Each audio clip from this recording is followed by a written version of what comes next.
तो 200 million plus views व्यूक ने सिर्फ 90 दिनों में गेन किया है, जो कि अप्रोक्सीमेटली और एनिमे कम्युनिटी के क्रिएटर से 5 गुना ज्यादा है। और ये इम्पॉसिबल से लगता है क्योंकि उसके सब्सक्राइबर 1 मिलियन भी क्रॉस नहीं किया है, बट स्टिल उसकी face value 1 million plus subscriber वाले क्रिएटर से भी ज्यादा है। बट ये स्टार्ट कहाँ से हुआ? क्या सिर्फ ट्रेंडिंग एनिमे पर रिएक्शन देना इनफ था या इसके पीछे एक कैलकुलेटेड स्ट्रेटेजी थी? कैसे व्यूक अभी के टाइम पे एनिमे कम्युनिटी को डोमिनेट कर रहा है? कैसे उसके ब्रांड वैल्यू और एनिमे क्रिएटर से काफी ज्यादा है? और ऐसा क्या टेक्निक व्यूक यूज करता है जिससे उसके हर वीडियो के व्यूज 2 से 4 लाख क्रॉस कर ही जाते हैं, वो भी विद इन 24 आवर। तो मैं व्यूक के वीडियोज अप्रोक्स 2 साल से देख रहा हूँ और उसके चैनल एंड वीडियो को रीड करने के बाद मुझे पता चला व्यूक के ग्रोथ के पीछे ये 5 फैक्टर है जो कि तुम भी फॉलो करते हो, देन तुम भी व्यूक जैसी ग्रोथ अचीव कर सकते हो। और इसका 5th फैक्टर इतना इम्पोर्टेंट है ना कि इसके बिना कोई क्रिएटर यूट्यूबर ग्रोथ ही नहीं कर पाएगा। तो वीडियो को पूरा देखना क्योंकि एज ए क्रिएटर बोल रहा हूँ, इससे तुम बहुत कुछ सीख जाओगे।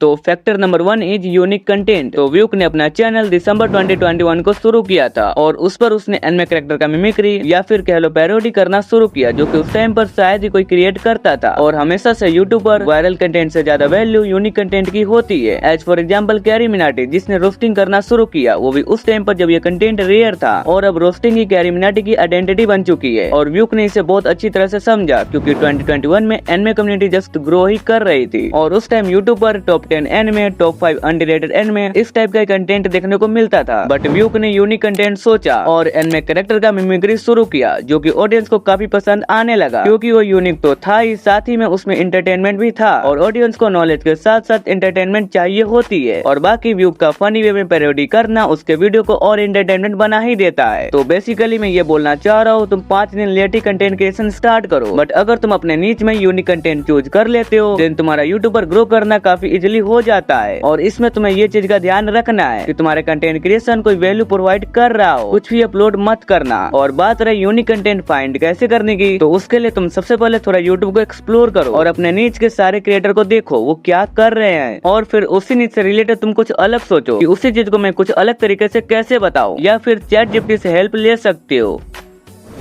Factor 2, follow the trend. YouTube पर एक रूल बहुत सिंपल है, ट्रेंड को सब देखते हैं लेकिन जो क्रिएटर ट्रेंड को सबसे जल्दी पकड़ लेता है वही मैक्सिमम अटेंशन ले जाता है। और व्यूक ने इस रूल को काफी अर्ली समझ लिया था। चैनल ग्रो करने के इनिशियल फेज में उसने एक चीज नोटिस की, एनिमे कम्युनिटी में हाइप बहुत फास्ट मूव करती है। आज कोई एक एनिमे ट्रेंडिंग होता है, कल पूरा इंटरनेट उसी के क्लिप्स, मीम्स और डिस्कशन से भरा होता है। और अगर कोई क्रिएटर उस मोमेंट पर कंटेंट डाल देता है तो ऑडियंस नेचुरली उस वीडियो की तरफ अट्रैक्ट हो जाती है। व्यूक ने एग्जैक्टली वही स्ट्रेटजी यूज की। उसने सिर्फ रैंडम एनिमे पर वीडियोज नहीं बनाए, वो ट्रेंडिंग एनिमे वेव को ऑब्जर्व करता था और फिर उस वेव पर अपना कंटेंट क्रिएट करता था। इसका एक इंटरेस्टिंग एग्जांपल है, जब उसने अपने सेकंड चैनल पर लुकिज्म का एक्सप्लेनेशन वीडियो बनाया, उस टाइम लुकिज्म का हाइप सडनली इंक्रीज हो रहा था। लोग उसके कैरेक्टर्स, स्टोरी और फाइट्स के बारे में सर्च कर रहे थे और व्यूक ने उस मोमेंट को मिस नहीं किया। उसने तुरंत उस पर एक्सप्लेनेशन वीडियो अपलोड किया और फिर उसके वीडियो काफी वायरल गए, जो कि तुम देखे ही होंगे। और जब कोई क्रिएटर कंसिस्टेंटली है टॉपिक पर वीडियो बनाता है तो एल्गोरिथम भी उसको एक एक्टिव क्रिएटर के रूप में पुश करना स्टार्ट करता है क्योंकि प्लेटफॉर्म को वही क्रिएटर पसंद आते हैं जो ऑडियंस के इंटरेस्ट के साथ रियल टाइम में मूव करते हैं। तो देखो मैं सिंपली यही बोल रहा हूँ, तुम्हें अपने वीडियो का टॉपिक ट्रेंड के अकॉर्डिंग डिसाइड करना है। लाइक अगर तुम फैक्ट वीडियो बनाते हो देन उस एनिमे से रिलेटेड बनाओ जो कि अभी ट्रेंडिंग में है। और इससे 2 बेनिफिट्स होता है, पहला तो ट्रेंडिंग टॉपिक होने की वजह से वीडियो पर नेचुरल सर्च और रिकमेंडेशन ट्रैफिक आता है और दूसरा फोर्स तुम्हारा व्यूज जो कि एवरेज से ज्यादा ही होंगे।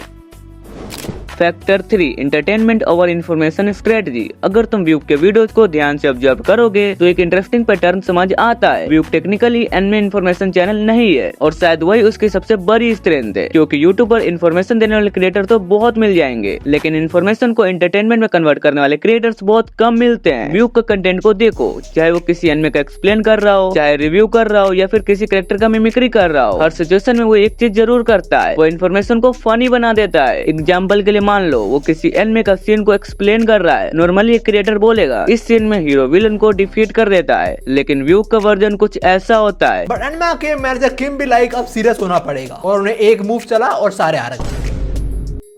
मतलब सिंपल एक्सप्लेनेशन भी एक जोक बन जाता है। इसी वजह से व्यूक का कंटेंट सिर्फ इन्फॉर्मेटिव नहीं लगता, वो वॉचेबल लगता है और यूट्यूब पर वॉचेबल कंटेंट ही सर्वाइव करता है। अब इंटरेस्टिंग बात यह है कि तुम भी अपने वीडियोज में ये स्ट्रेटेजी यूज कर सकते हो। देखो, एंटरटेनमेंट मतलब ये नहीं कि तुम्हें ऑडियंस को हंसी ही लगाना है, इसका मतलब है अपना एक यूनिक पैटर्न से लोगों को एंटरटेन करना, जिससे तुम्हारा भी एक ब्रांड वैल्यू क्रिएट हो। उसके लिए तुम एडिटिंग दिखा सकते हो, या फिर अपना रिएक्शन ऐड करना, या फिर कोई सीन को रिक्रिएट करना, या डबिंग करना, कुछ भी हो सकता है। अगर तुम ऑडियंस को एंटरटेन करते हो देन वो तुम्हारे वीडियो पूरा देखेंगे बिना बोर हुए, और इससे वॉच टाइम और अर्निंग दोनों बढ़ता है।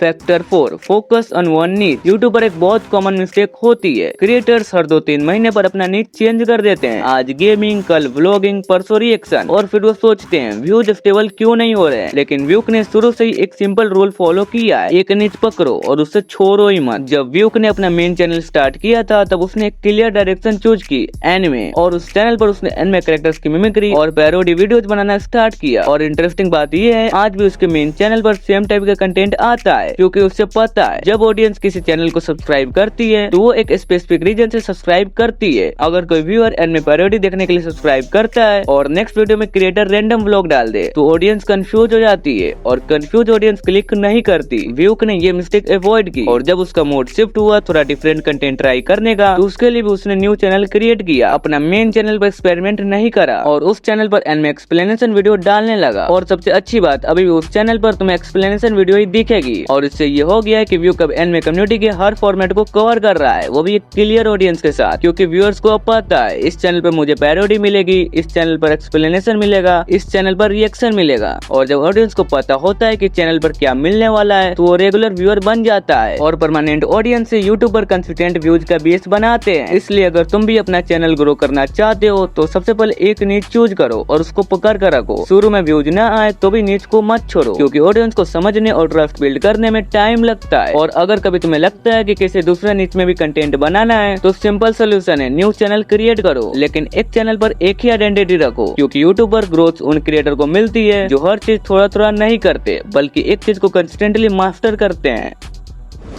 बट रियलिटी तो ये है, चारों फैक्टर यूजलेस है अंटिल तुम ये फिफ्थ फैक्टर को मास्टर नहीं कर लेते, डेट इज कंसिस्टेंसी। अगर क्रिएटर कभी 1 महीने में वीडियो डाले फिर 3 महीने गायब हो जाए तो ऑडियंस उसको भूल जाती है, लेकिन जब कोई क्रिएटर कंसिस्टेंटली अपलोड करता है तो व्यूअर्स के दिमाग में एक पैटर्न बन जाता है। व्यूअर्स को लगता है चलो देखते हैं आज इसने क्या अपलोड किया है, और वही हैबिट इवेंचुअली कंसिस्टेंट व्यूज में कन्वर्ट होती है। व्यू कभी के टाइम पर 4 से 5 चैनल्स रन करता है और वो सब चैनल पर कंसिस्टेंट वीडियो अपलोड कर रहा है, और वो भी 2-3 साल से, जो कि हर किसी के बस की बात नहीं है। कभी ऐसा ही फेज आया था जब उसके चैनल के व्यूज डाउन हो गए थे, लेकिन स्टिल उसके वीडियोज कंसिस्टेंट आते गए, जो कि कोई मजाक नहीं है। और अगर तुम कोई प्लेटफॉर्म पर ज्यादा टाइम दोगे तो तुम्हें अचीवमेंट मिलेगा ही। लाइक तुम व्यू के सारे चैनल्स को देखोगे देन उसने करीबन 2000 प्लस वीडियो अपलोड करी है, जिससे तुम ये समझ ही सकते हो ये ग्रोथ कोई लक नहीं है। अब एक इम्पोर्टेंट बात समझ लो, कंसिस्टेंसी का मतलब सिर्फ रोज वीडियो अपलोड करना नहीं होता। कंसिस्टेंसी का मतलब होता है सेम बेसिस पर क्वालिटी कंटेंट अपलोड करना। अगर तुम एक वीक में वीडियो अपलोड कर रहे हो देन हर वीक में एक वीडियो अपलोड कर ही दो। ऑडियंस को जब रेगुलर बेसिस पर वैल्यू प्रोवाइड करोगे देन तुम्हारे चैनल पर क्लियर ऑडियंस आएगी। कभी कभी वीडियोस फ्लॉप भी होंगे, लेकिन अगर तुम हर फ्लॉप के बाद नीच चेंज कर दोगे तो ऑडियंस कभी बिल्ड ही नहीं होगी।